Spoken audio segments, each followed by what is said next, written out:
that's what I like about it. It's like dancing.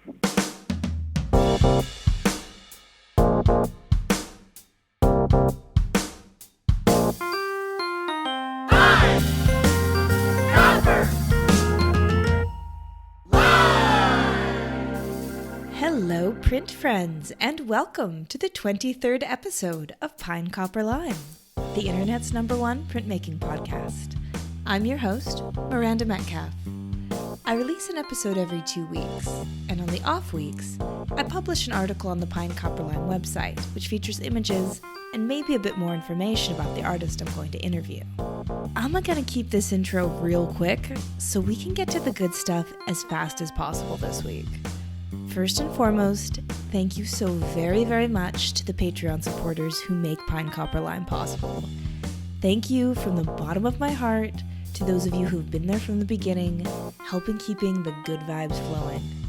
And thank you from the bottom of my soul to those of you who joined up last week. You know who you are, and I hope that you know that you are personally responsible for me screaming with joy at the notification on my phone. Sometimes in public. At least once at the Sydney Contemporary Art Fair that I was working at this last weekend. It's fine. Security very quickly realized that nothing actually wrong was happening. Other than that, I just gotta say, Pine Copper Lime's Instagram is almost at 18,000 followers, which means that big 2-0 is right around the corner, which means there are gonna be some big giveaways. So make sure you're following me there. The Pine Copper Lime newsletter goes out once a month, with printmaking news from around the web, and the Pine Copper Lime Print Gallery features printmakers from Australia and Southeast Asia doing amazing things you won't find anywhere else. Of course, all of that is in the show notes. Please do take a look. I love you all. Your support is amazing. Now, let's see. Was there anything else? Of course! Printmaking Forever, shun the non-believers. Join the party. My guest this week is Steve Campbell of Landfall Press. For those of you not familiar already with this iconic print studio in Santa Fe, New Mexico, they are about to celebrate their 50th anniversary next year, and Steve has been there for 31 of those 50 years. The founder, Jack Lemmon, has been there for all 50, and at 83, you'll still find him hauling around lithostones and collaborating with visiting artists. Landfall has published editions with Judy Chicago, Christo, Dine, Claes Oldenburg, and Kara Walker, just to name a few. So, while it was an honor to talk with someone with such a rich connection to collaborative printmaking, that's not what made this interview so special to me. As you'll soon find out, Steve talks about printmaking in this incredible way. The love he has for the craft is palpable, and he's not afraid to get philosophical about the nature of the practice, which, if you haven't noticed already, is just about my favorite thing in the entire world. So, sit back, relax, and prepare to get metaphysical with Steve Campbell. Hi, Stephen. How's it going? It's going well. How are you? I'm really good. Thanks for joining me. I'm sure you all are busy at Landfall. Well, we have an artist in right now, but she's working away in the other room, so I could slip away for a moment or two. Well, great. I will take those moments. Thank you. So I was hoping that you could just give a little bit of a rundown of who you are. I'm sure most all of our listeners will know Landfall Press, but for the folks listening at home, do the who you are, where you are, what you do questions? All right. Well, my name's Steve Campbell. I am the director. That's my official title of Landfall Press. Although I do collaboration, printing, sales, whatever happens to come my way. Everybody here wears several hats. We're in Santa Fe, New Mexico. Been here for the last 14 years now, and we publish fine art prints. And how long have you been at Landfall? I've been at Landfall for 31 years. And how long has Landfall been around? In 2020, it'll be our 50th year. Oh, congrats. It's kind of an exciting time. We're going to have a 50th anniversary show at the Milwaukee Art Museum in October. And that'll move to, I believe, Knoxville Art Museum, and then there's probably a couple other museums on the venue also. So it's going to be a nice traveling show. That's great. And is that just going to be a retrospective of some of the work that you all have done in the last 50 years? Yep. It is going to come out in conjunction with a book, a 50th anniversary book, Landfall, 5 Decades. The book is going to be terrific. It's one of those kind of coffee table size things. And I've got to see, what would you call it, the rushes, the proofs of it. And it's an amazing thing to look at. That is so exciting. I will definitely look at getting my hands on a copy when those become available, for sure. I think you should. I mean, it's going to be done in a different format. When we started working on the book, Jack and I were looking at other books, and we found that they were a little dry. We didn't want, in 1970, Jack Lemmon, this type of thing. So it's all interviews. Jack and the author just sat down and talked. So you'll get a lot of personal stories, a lot of anecdotes. It should be highly readable. That's great. And lots of wonderful photos, I'm assuming, too. The archive of photos is amazing. And it's put together in a really engaging way. So how did you come to printmaking? How I came to it was I grew up in Cupertino, California before Apple arrived there. And when I left high school, I just went to the community college and took a litho class, and it was so back-asswards or ass-backwards, however you want to say. And I kept thinking, this could not be right. The instructor was a wonderful man, right? Great painter, but the printmaking end of it was a little skewed, so I started researching and trying to figure out just where we were going wrong. He was very fond in lithography of the 50 drop etch on everything. That stone would just sizzle, and I was going, this can't be right. So then I started looking around, finished my little tenure at the community college and went to Cal State Hayward. And they had just some of the Bay Area greats, Mish Cohn and Kinji Nanao, both taught there. Faculty was fabulous. Mel Ramos, Ray Saunders, best place I could possibly land. And when I got there, I met with Kenji and told him my interest, and he says, okay, you come here for, finish your 2 years, but stay 4. I think I stayed like 6 and then moved to Chicago to get my master's degree. Okay. And was that in printmaking? It was. It's a silly thing. I think since 1974 or 75, I have not been more than an arm's length away from a press. And, after grad school, I taught a year at the Art Institute, just as an adjunct, and then Jack scooped me up when I was teaching part-time over at the University of Illinois in Chicago. And I've been here ever since. Yeah, so I'd love to hear that. You say just sort of scooped you up, but how did that actually happen? Like, what was going on with Landfall that he needed to bring you on at the time? And as we touched on before, Landfall was in Chicago at the time.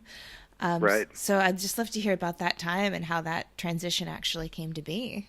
When I got out of grad school, it's kind of a funny story.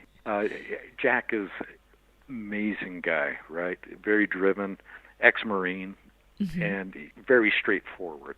So when I got out of grad school, I worked there for 1 year at first. And I thought, I'm going to go to a pro shop.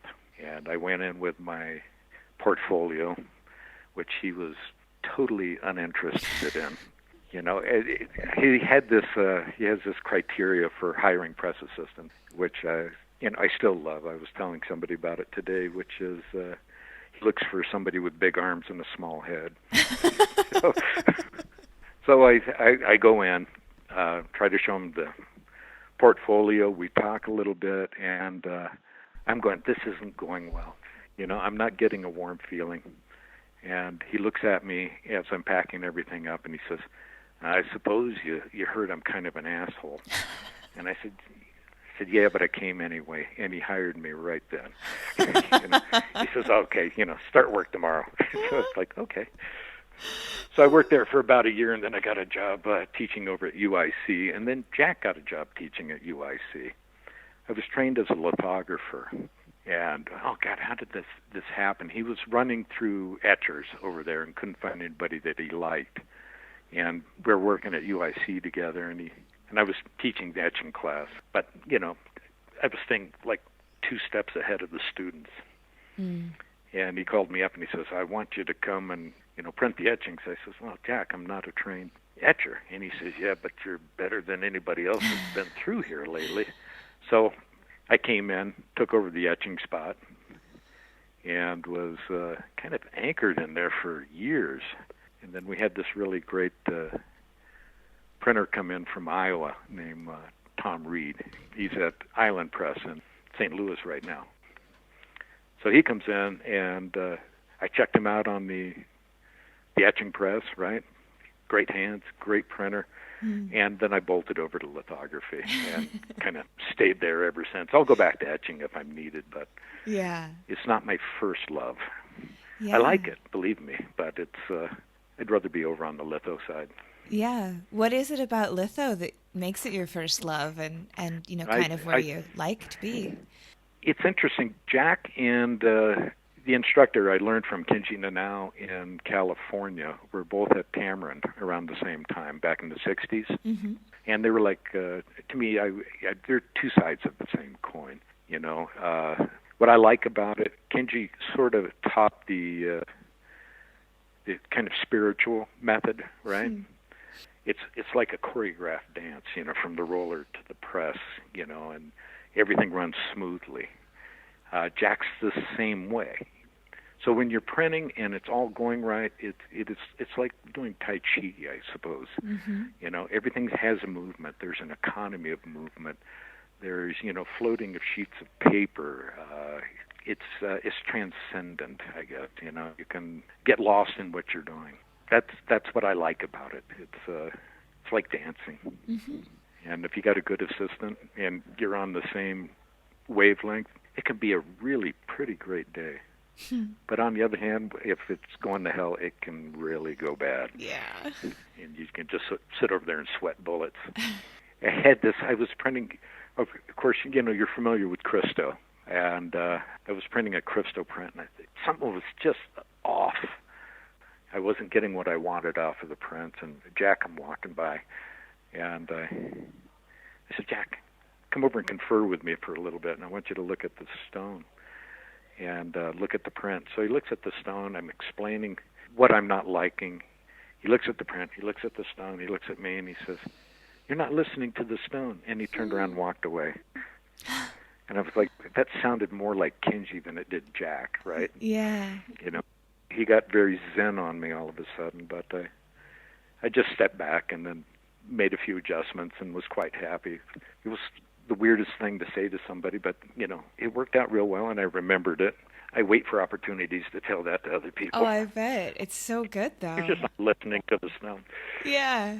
Well, I think talking to quite a few lithographers so far on the podcast, or even just anecdotally in the shop, it's interesting when they can sometimes talk about the stone as if the stone is really another collaborator in the whole thing. It's like me, my assistant printer, the artist I'm, doing the collaborative printing with, and then the stone. I think you're absolutely right, but God, we're getting to sound metaphysical, but it's okay.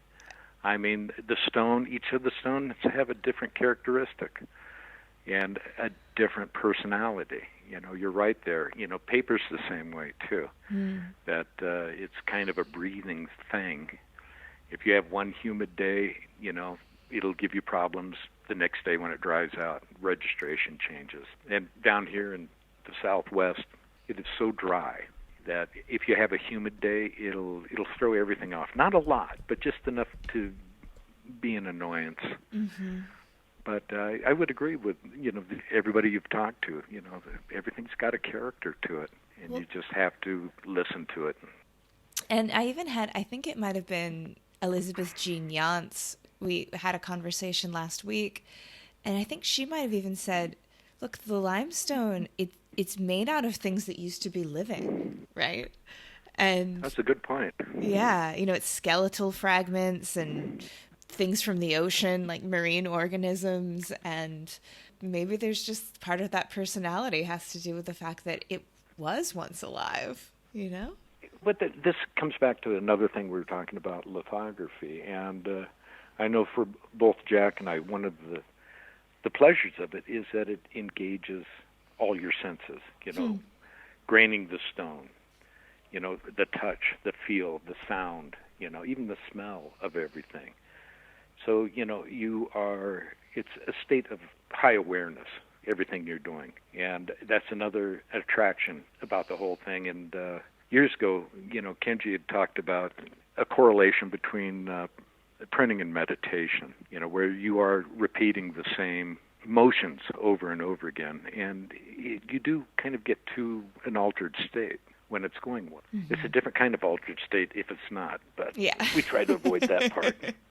Well, I think that there is an anecdote about the Buddha where somebody comes to him and says, like, we have this woman and she works on a farm, and, how can she possibly gain enlightenment? She doesn't read, she can't study, how will she ever do that? And the Buddha just said, all she needs to do is when she's washing her rice, always just be washing her rice, just be present with washing her rice. And that is the path to enlightenment, And maybe there's a similar correlation with that being present with the, that kind of repetitive work, that it's getting that meditative state. I think it's a great analogy. It works for me. Can I use that? Yeah, go for it. Yeah. And so you were in Chicago for a while, and then at what point did you and Jack move Landfall down to Santa Fe? Oh, God, I was in Chicago for 22 years, and I meant to be there for 2 years. And I started at the shop, and it's one thing, a shop like this it's not hard to go to work, because you're always engaged with doing something or problem solving, or, you'll take it home with you, which I'm sure most people don't want to take their job home, but, be a lot of times middle of the night, you'll sit up and go, aha, this is the answer. So, 22 years later, that was 14 years ago we moved out here, and Jack had bought some property out here in Santa Fe, and, him and his significant other, Jeanette, they'd come out here and they'd spend a couple weeks.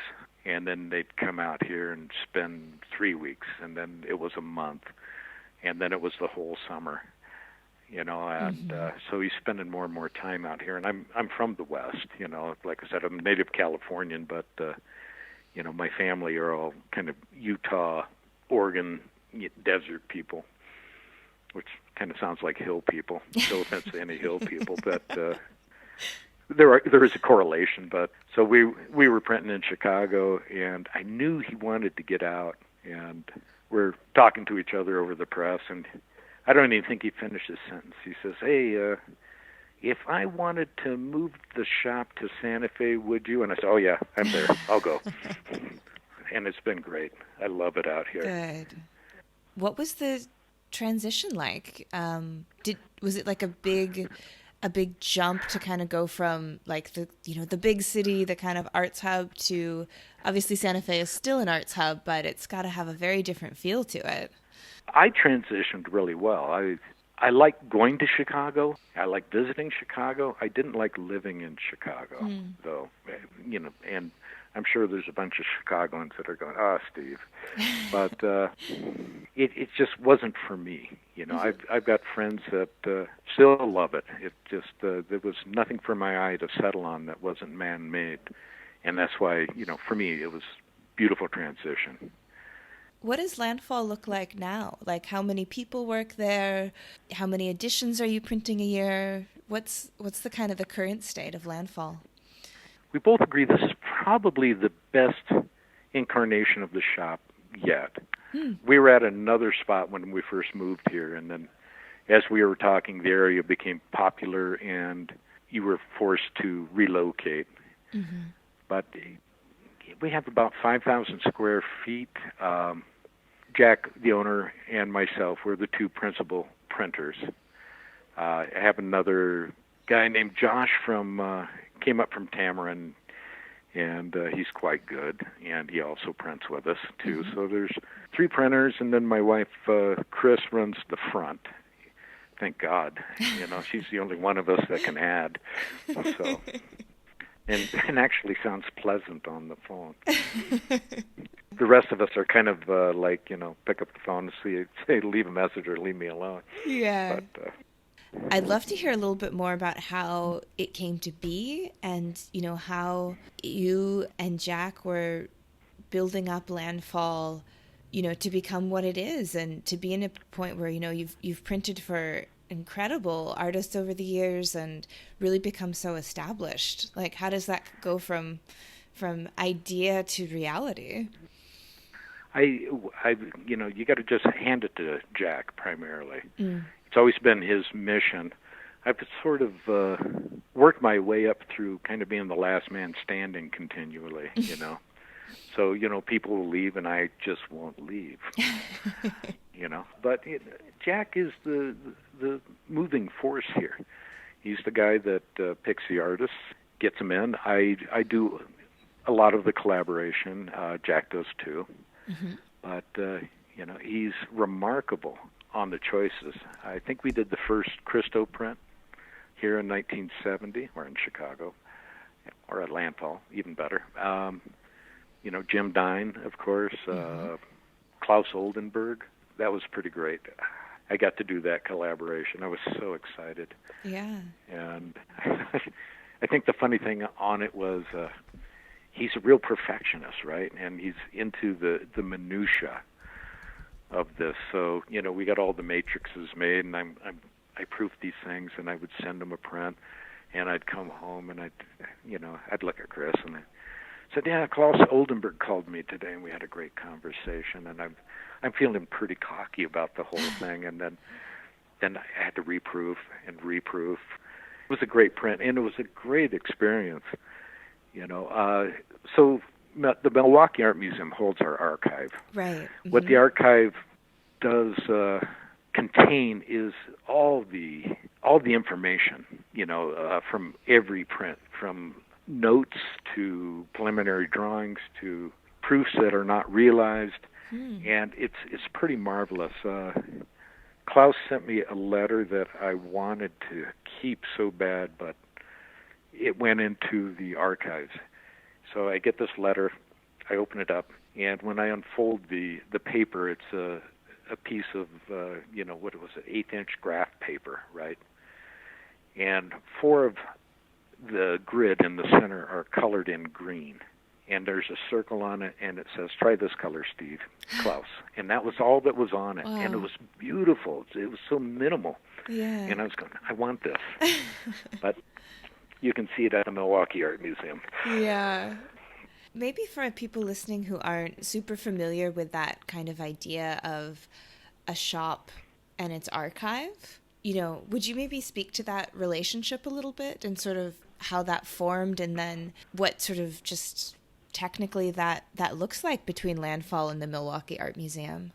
Well, you'll find a lot of shops that have been around for a long time and have a long history.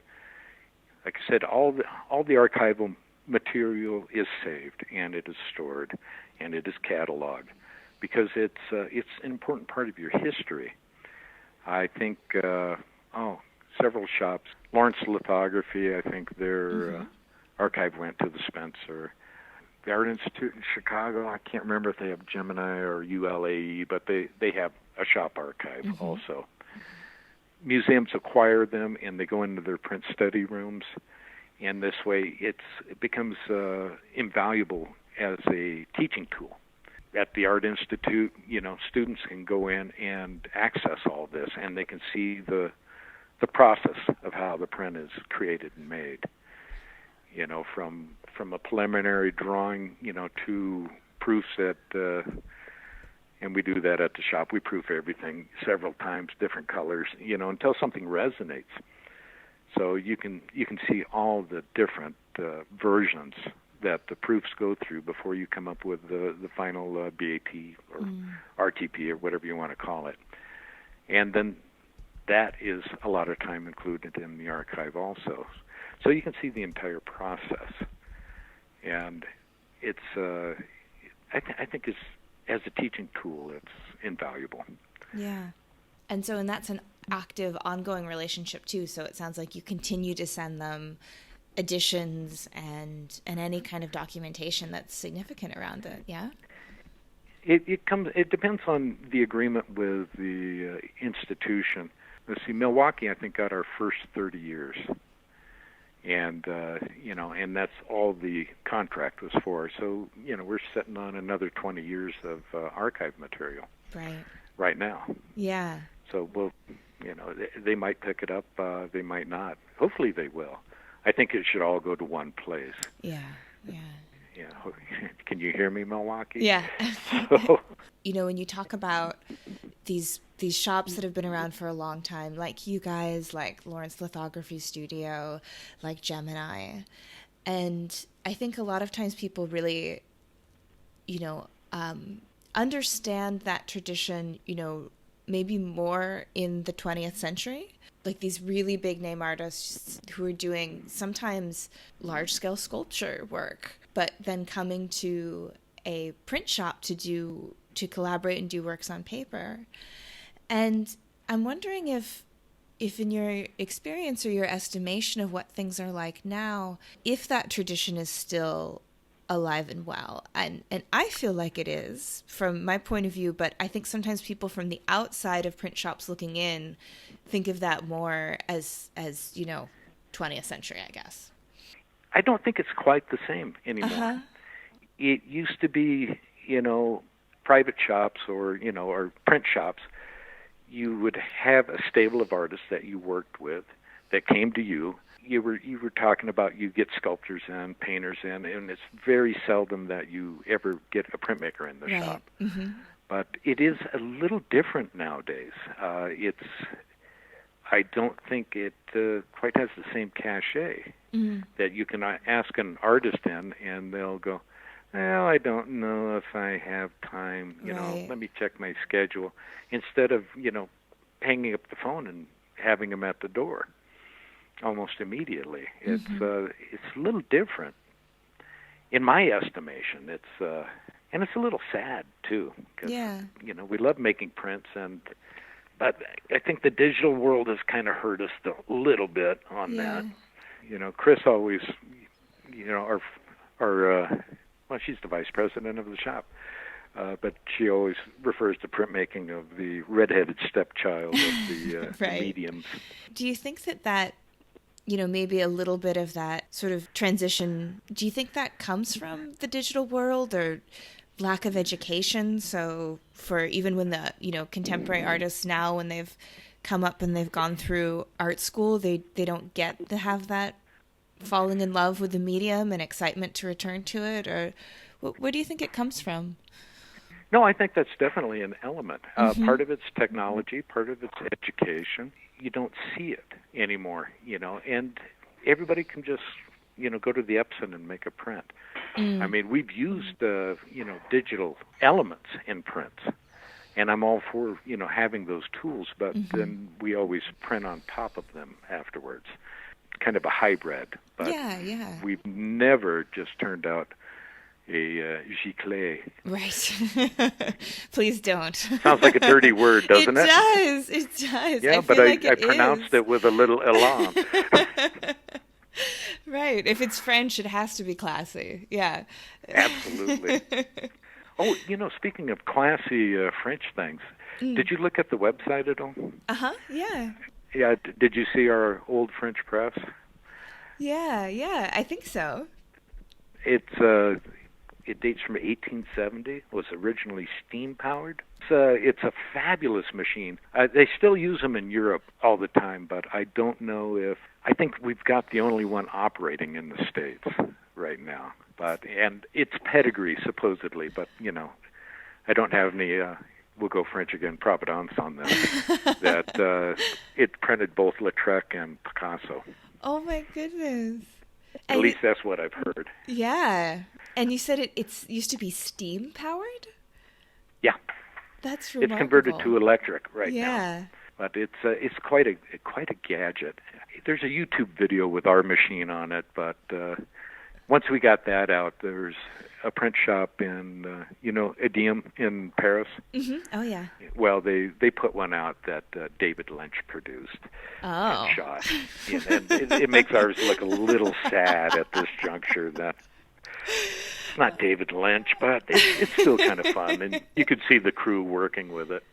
Yeah. Well, I'll definitely find a link to it online, and I'll put it in the notes for the show. So David Lynch or not, people can see the one that's in America doing its good work. Yeah, the David Lynch one is pretty good, though. It's worth looking at too. I guess if you're into that kind of thing. It is David Lynch. It's actually just filmed like upside down with like a completely red filter over it. Yeah. It could be and backwards. Yeah, exactly. But it came out after we did it. I don't know if they saw our piece or David Lynch went, it'd be a good idea. Hasn't David Lynch made some prints? I feel like Oh yeah. Yeah, he's a printmaker. He has made prints with. Well, here's a good point. I don't view Lynch as a printmaker. Right. He's an artist who makes prints. Right. Good distinction. Well, there's like a bizarre hierarchy, that you still have to wrap your head around. So I think he goes to Idiom, he goes to, which I'm probably pronouncing wrong, but I'm trying to give it a little French flair. And he's done some stuff at Tandem. Those are the two I can think of. But the piece he was doing in Paris there, for the film was really pretty fabulous. So you're looking at it and going, oh, that's nice. I love it. And it's a very, that shop is amazing. But so is ours. I'm on this podcast to toot our horn, not theirs. Yeah. But when we were talking about this, you have artists that make prints, you have printmakers, you have printers, and there is kind of a schism between each one. Mm-hmm. Have you run into this at all? I'd love your take on this. We've gone to places. We used to take interns from different schools, and we'd have them spend the summer with us. And the idea was to, teach them different methods to make better their own personal practice, right? And I found that we were meeting some resistance wherever we went, where, people were going in printmakers. You might want to edit all this out, see how it sounds, okay. Because it might be my own personal thing that, I thought we were meeting resistance. People would say, oh, that's all fine, but you don't want to be a printer, which, of course, I found a little offensive. I thought, what's wrong with them? But have you seen this at all, this kind of division, even within the print medium? And so do you mean by like people who are printmakers and then people who are just collaborative printers? Or, yes. Yeah. Mm-hmm. So you have. Oh yeah. And what's interesting is that I find that there are definitely a couple of schools of thought on it. Okay. And there's one camp that sort of says, to be a collaborative printer, you don't necessarily need your own art practice because what you're doing is an art in and of itself, and you don't need this sort of separate idea of like, unless you're making something on paper that's only your ideas, you're not an artist, which is kind of silly to me because I think that what collaborative printmakers do is art. And, because it takes all of the same sets of skills of creative thinking and bravery and problem solving as any art practice. And I couldn't agree more. Yeah. And then there are some people, though, that seem to think that you can't be a collaborative printer unless you're, quote unquote, an individual artist, which I don't agree with. No, it was odd because I never had way back in the 70s, back in the last century. Yes. We were talking about. There wasn't that schism at all. You know, it was fine to be a printmaker, and it was, you know, but we all had aspirations to be printers. Mm-hmm. And somewhere there was a shift in all of that, where it was fine to be a printmaker, but to be a printer was somehow just being a mere craftsman. Yeah. Which, you know, when I first encountered it, I was like, wait, you know, that doesn't sound right. Yeah. So it would be nobler to, you know, work at the hardware store and then make prints in your basement than it would be to be a collaborative printer and make your own prints also. Mm-hmm. And I really don't see the distinction. You know, they're both fine, and they're both jobs. But yeah, mm-hmm. I don't know. You'll probably get a lot of comments on that one. But so be it. That's fine too. Yeah. We can open up the discussion.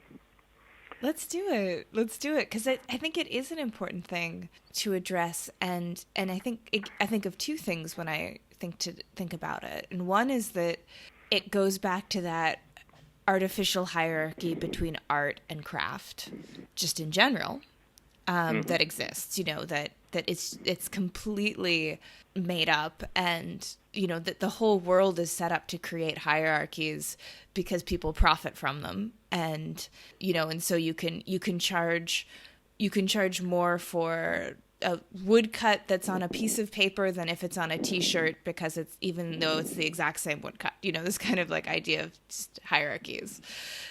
So there's that. So there's that idea of like craft versus art, which is just arbitrary. And then also I wonder if it does come from just a little bit of the breakdown in the education, like we were talking about earlier, of the tradition of the collaborative printer.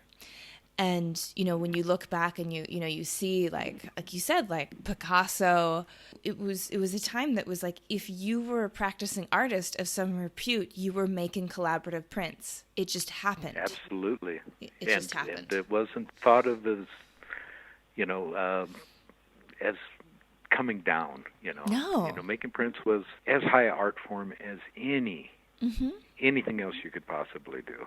I don't get it, you know. Back when I was coming up, not only, you know, and I've forgotten a lot, but not only did you know the print, but a lot of the times you knew the printer also. Right.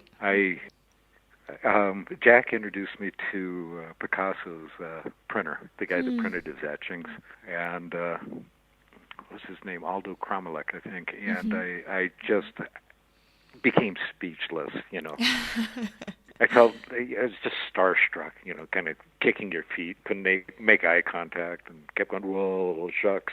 You know, I felt like such an idiot, you know, and yet you get Christo in here, and, you know, you don't think twice about it, or, right. You know, Bob Cottingham, but yet you meet this renowned printer, and I become tongue-tied, and you've noticed I don't have problems talking usually, and all of a sudden I got so shy.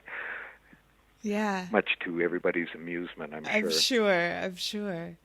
Even in the way that you see work credited in art galleries and museums, it's, you know, you will walk into a museum and, you know, you maybe weren't expecting to see prints. You're just going there for an exhibition.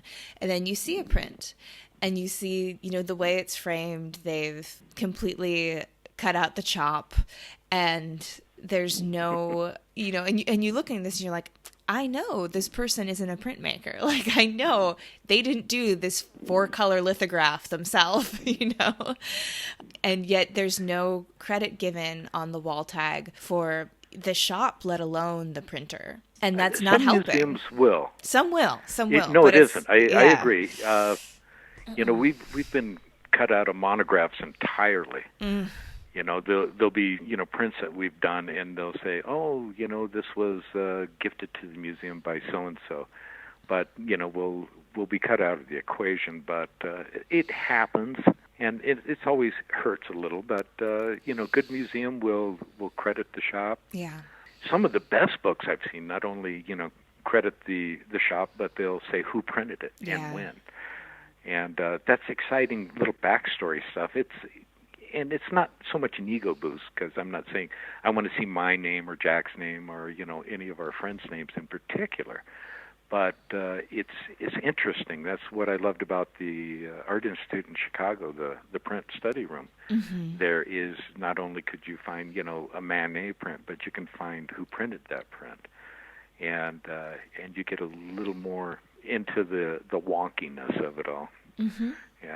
And I love that word too. You know, the kid we have, he's not a kid, but he's 25. So, you know, maybe he looks like a kid to me, because I'm not. But he's a wonk. You know the term, right? You know, kind of a print wonk. I don't think I do. What's a print wonk? A wonk is, to me, I don't know where I picked that up. It might have been from John Langford, a punk rock guy in Chicago, and a great artist, by the way, too. But a wonk is an enthusiast to, you know, the utmost degree.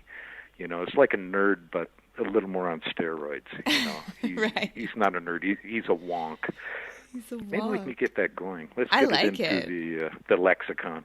I like it. Josh is a wonk. So it's fun having somebody that's 25 years old across the press from you that can keep up on your conversation, because, you know, Jack's also an old print wonk, and so am I. Mm-hmm. You know, so if you start talking about this obscure stuff, he knows.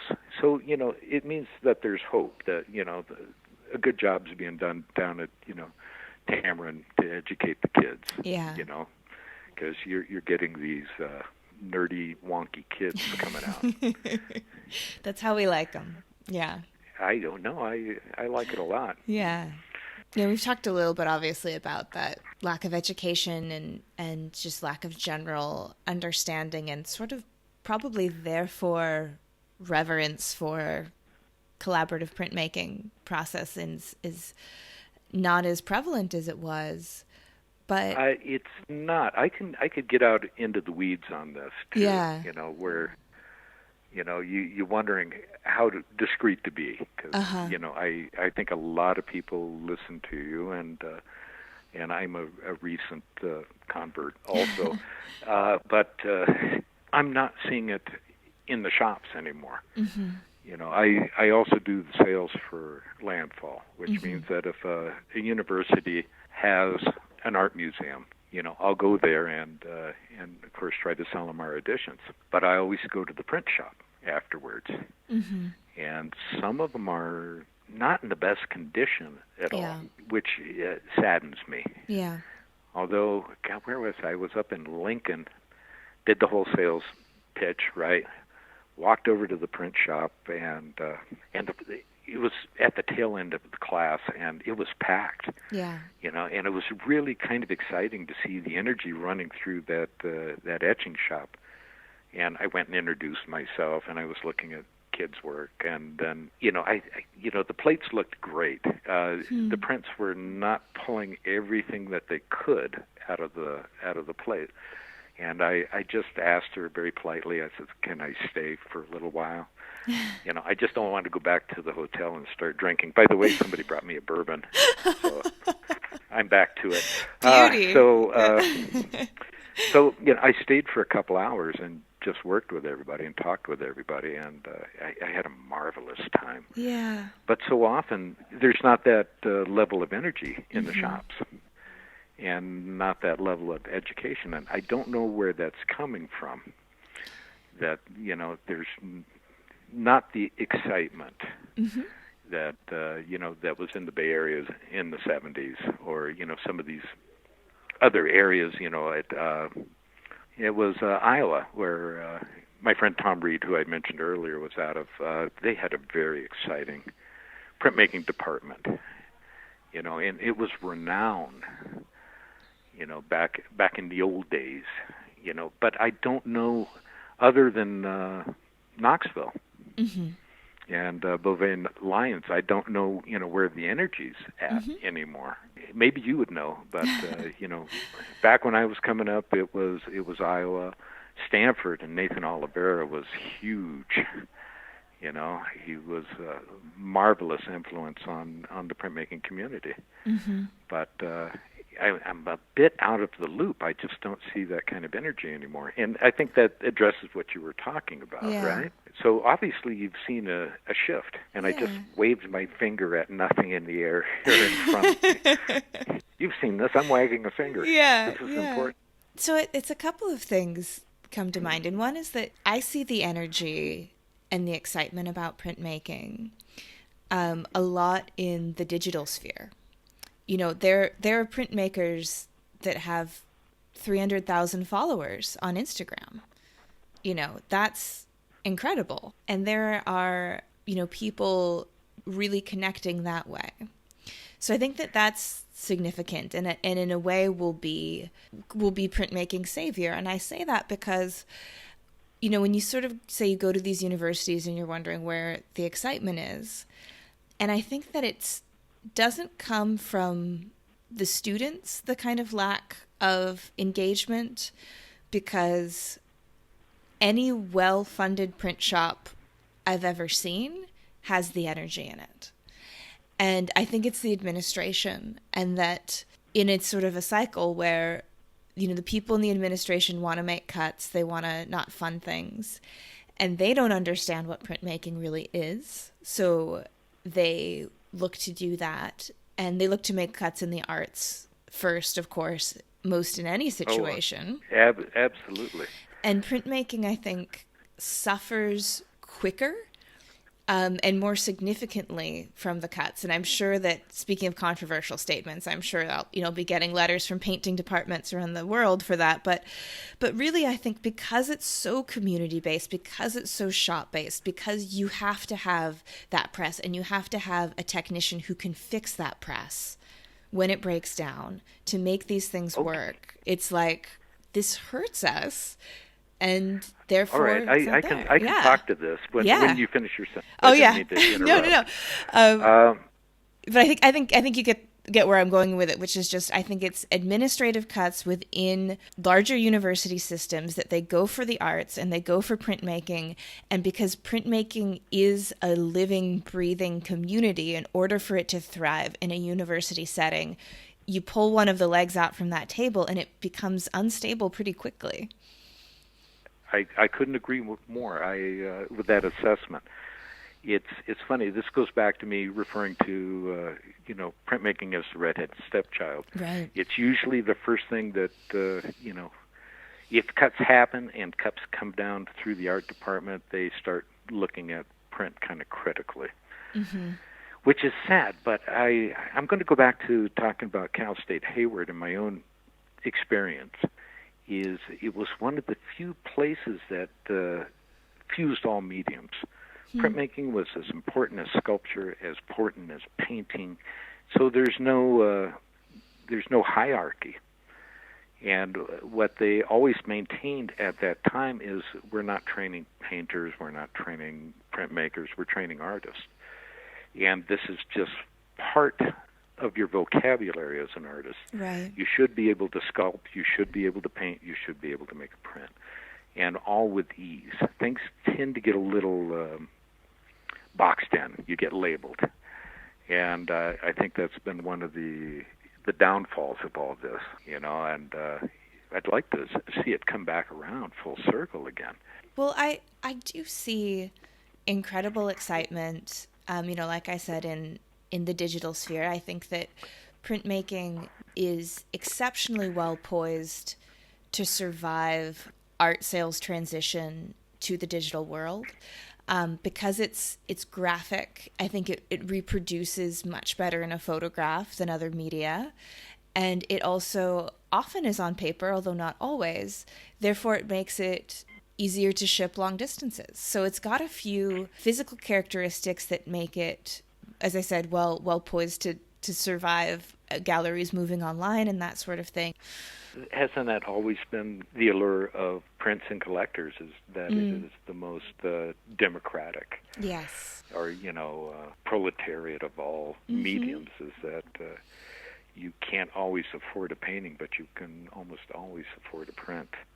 So when you're saying the digital sphere, you're talking about galleries not being, roof and mortar anymore, brick and mortar, but right.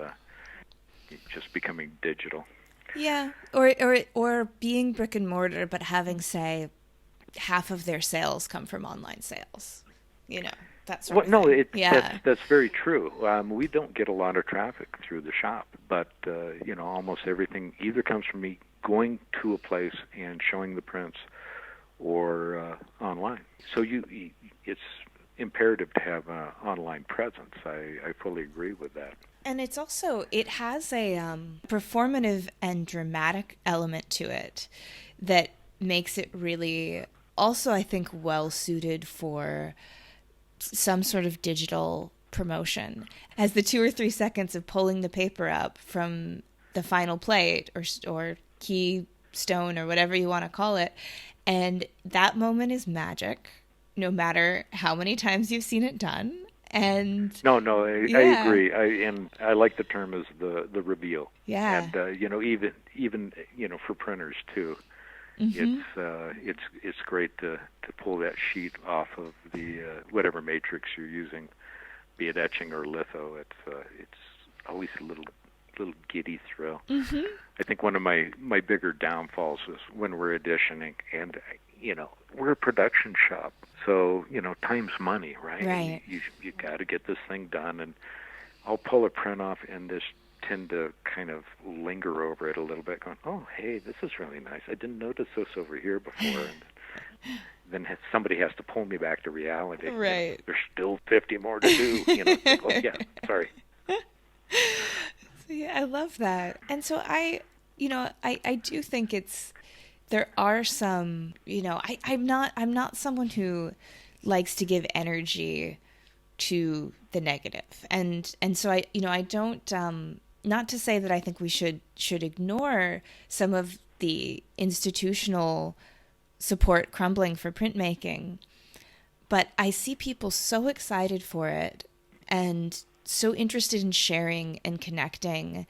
And I see qualities that printmaking has that makes it a survivor into the digital age, that I think that it may change, how it exists, and in this world, but I also don't see it going away. I think it's just going to shift kind of the place that it has in the world. I fully agree. I mean, it comes and it goes. I mean, the establishment of Tamron alone back in the 60s came from the fact that the art of lithography was dying off. So the idea was to start training people. So things come in waves. It ebbs and it flows. Yeah. I hate to see it ebbing because this is my passion. Yeah. It's what I like. And to see people not being interested in it, or print shops closing down because it's toxic. Yeah. I just did air quotes. Yeah. Which I have a little problem with the whole green thing, but I don't know if we want to go there. But it hurts a little bit to see a decline. Part of it is, at least from my experience with it, is that either people don't know what printmaking is, or they love it. And that's true. And it's so for me, the frustration comes from, if you could only know what this was, you would love it. Trust me. I promise you. Like, there's no other option. Well, that brings back the vitality of the notion of print study rooms. Mm-hmm. Yeah. Which are amazing. I love going to print study rooms and talking to the curators there. You of course know who Kara Walker is, oh, yeah. right? Yeah. So we did a lot of prints with her, and we did the silhouettes and everything she's known for.